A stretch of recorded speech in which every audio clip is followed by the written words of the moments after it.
Nataka nitilie mkazo alilolisema waziri wa elimu. Tumeamua watoto wote ambao wameacha shule kwa sababu mbalimbali, yanayozungumzwa na Watanzania ni pamoja tu watoto waliopata mimba kurudi. Naitwa Saumu Asmani Omari. Nasoma shule ya sekondari Tuliani, wilaya ya Kinondoni, mkoa wa Dar es Salaam. Nakumbuka nilikopata ujauzito nilikuwa kidato cha pili, na ndoto yangu ilikuwa ni kuwa mwanasheria. Elimu ya wakati huo ilikuwa ni rahisi kwa sababu tulikuwa tunasoma mwaka mmoja, mwaka wa pili, mwaka wa tatu na mwaka wa 4. Nilivyohisi kuwa ni mjamzito, niliumia kwa sababu naona wenzangu wanaenda shule, mimi bado nabaki nyumbani. Na hivyo hata pia wenzangu pia walinicheka na kuniacha nyumbani, wao wakiwa wanaenda shule. Kwa hiyo mimi nilikuwa nakaa tu nyumbani na kuwa mama wa nyumbani.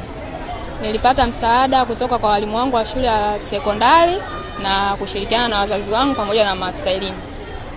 Kilichonifanya nione umuhimu kurudi shuleni kuendelea na masomo ili niweze kutimiza malengo yangu na kutimiza ndoto yangu ambayo nilikuwa nimeipanga. Na ndoto yangu ilikuwa ni ile ile kuwa mwanasheria.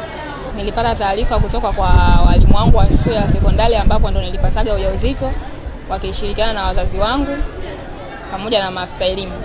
Wakaniambia kwamba kuna elimu ya njia mbadala ambayo mtu kama ulikatisha masomo unaweza ukaenda na kuendeleza masomo yako na kufikia malengo yako. Mama yangu ndio mtu ambaye alinitia moyo na kuniambia kwamba wewe nenda shule ukasome ili afu mimi nisabaki na mtoto.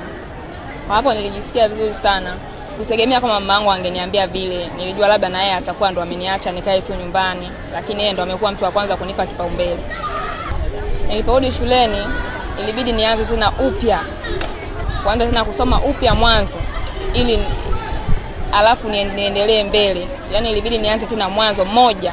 Na wakati kule nilipoishia nilikuwa nimesha katikati. Kwa hiyo kanibidi tena nianze mwanzo ili mpaka nifikie pale alafu niendelee mbele. Wenzangu walinifurahia na pia tulishirikiana kwa kila kitu na tulikuwa pamoja. Nilikuwa nataka nije kuwa na maisha mazuri na niwe nafanya kazi nzuri. Ndoto yangu bado naiona na naamini ipo siku naweza nikaifikia ndoto yangu. Wasichana wenzangu kama mimi ambao walikuwa wamepata ujauzito, wasikate tamaa. Yaani kwa kusikiliza maneno ya watu, bali wapambane, wanaweza wakatoboa.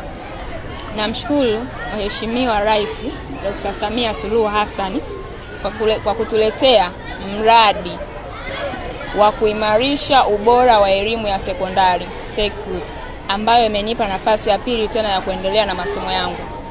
Tunawapa nafasi nyingine kurudi na kufanya mitihani.